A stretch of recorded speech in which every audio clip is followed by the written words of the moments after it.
لاله‌زار جوزجانان را سلام، سرزمین علم عرفان را سلام. لاله و گل بیشمار است هر طرف، پیر برنا خواجه برهان را سلام. چشم من از دیدنش عاجز بمان، لاله‌زار بابدیقان را سلام. بسم الله الرحمن الرحیم.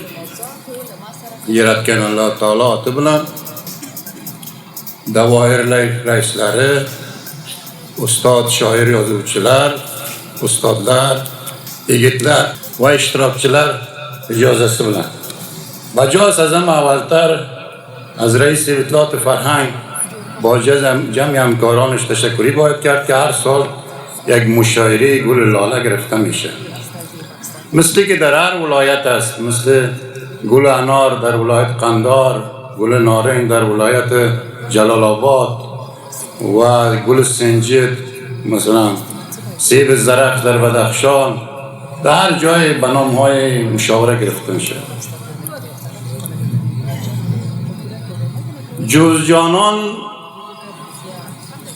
جوزجانان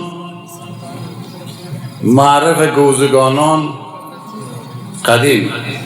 شما میفهمین که این ملک باری که خوب بیایه پر از گل لاله میشه، گرچند همه قسمت وطن ما زیباست،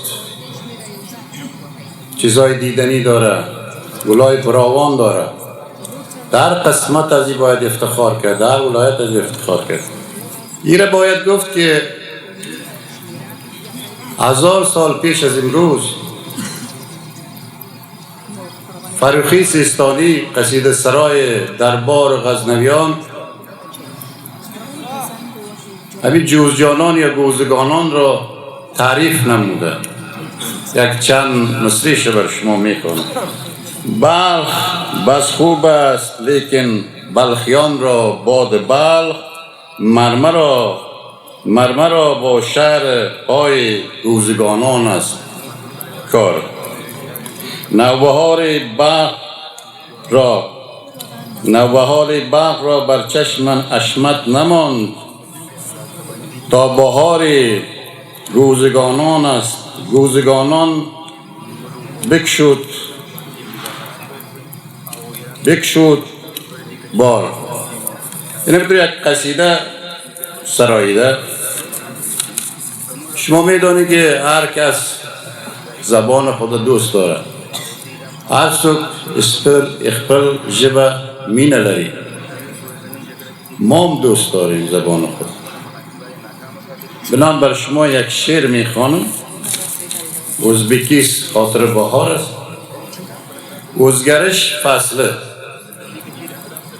o'zgarish fasli kelib o'zgardi bog' u rog'lar, gulchechaklar ochilib bo'ldi yashil yayloqlar.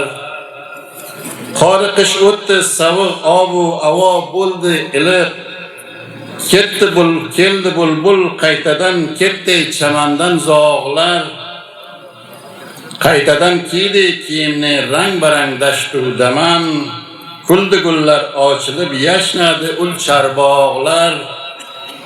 Yonma-yon gullar ochilgan, amsizilgan mig'jalar, lol qolar ko'rganda ko'z o'xshash qizil munchoqlar.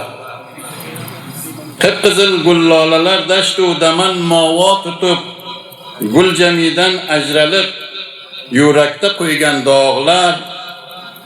Yora ko'ngli bul zarofat ko'ribon nazm ayladi, qaytadan uyg'otdi sevgi ko'rkumu chaqnoqlar. San'atidan o'rgilay u bezatuvchi zotning, yasadi tuzdi tabiat rang barang yashnoqlar. Obidi ko'rkam ko'rib yo'l oldi u gulshan sari, do'sti yorin chaqirib sayr etdi bog' u rog'lar. Tashakkur, astoydil.